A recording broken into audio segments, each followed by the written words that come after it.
So after lunch, it was time for another museum. This one's not Smithsonian, though. This one's the International Spy Museum, which, as it turns out, not being a Smithsonian, not public, not free. This one's private. It's $36.5 something dollars.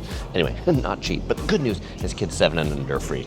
Unique museum because you get a card. They put you undercover and they give you a card and you take on the role of a spy. We each get a code word to help identify us as a spy, and we're supposed to keep it a secret. But I think I can trust you all right.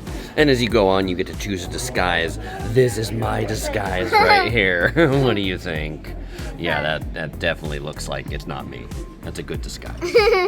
And the Curious Princess, her name is Parker. She's from Sydney. Her mission is suspecting a coworker is leaking classified information, and we are to confirm if they are a mole. Okay, we found the next console for our mission. We're gonna put the Curious Princess code word in there, and to prepare, we need to make sure everything in your bag supports your cover. Now, in addition to the undercover mission, there's also lots of cool artifacts in the museum. Here in the encryption display, they have one of the original Enigma machines that the Germans used during World War II, and it was one of the most famously advanced encryption machines at the time. That is, until it was broken by Polish and British mathematicians. A interactive real mission is the duct crawl, because as spies, sometimes you need to crawl through ducts to get places. It's just like you see in the movies. You gotta crawl through this duct right here.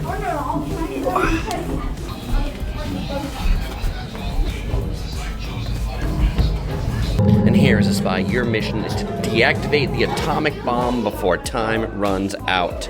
You push the blue button to arm the bomb, and then you push the red button to start the countdown. All right, you've got 13 seconds to disarm the bomb. Grasp the handle and lift carefully.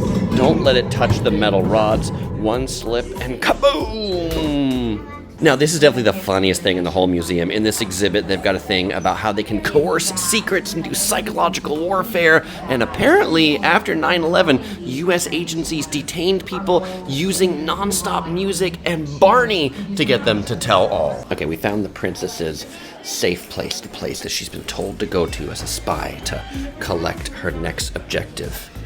Activated. What does it say? Message incoming. Proceed to mission debrief to get intel from your source at Victoria Peak to verify yourself. Ask for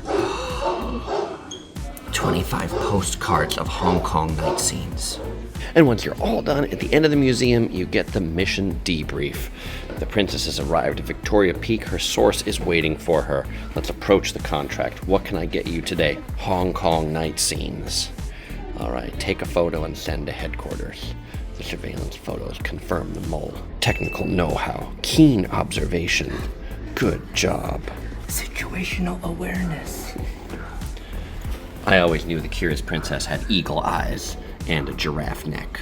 We spent about 2 hours on the top 2 floors, which is what you pay the main admission for of the museum. There's another floor right above the gift shop that is the special camouflage exhibition right now that requires separate tickets. And then, of course, down below on the ground floor that you came in on is the gift shop, because all museums end with a gift shop. Though there is one free part of the camouflage exhibit, which is this one, which is this inflatable decoy tank that was used in World War II. In England, they used these to make it look like they had more tanks than they actually did. And of course, the princess thought it was fun because, well, it's a bounce house tank. Of course, at the gift shop, you can get great t-shirts like the one right here that says, "I was never here." Now, the question is this museum worth it? You know, I think it's a good museum for adults and kids to come and do together. We spent 2 hours because we were mostly doing the interactive things. All of the, look and read at the math and the ciphers and the equations was probably a little bit more than a 6-year-old could handle. But it's a great place for a family of all ages to find something they can enjoy.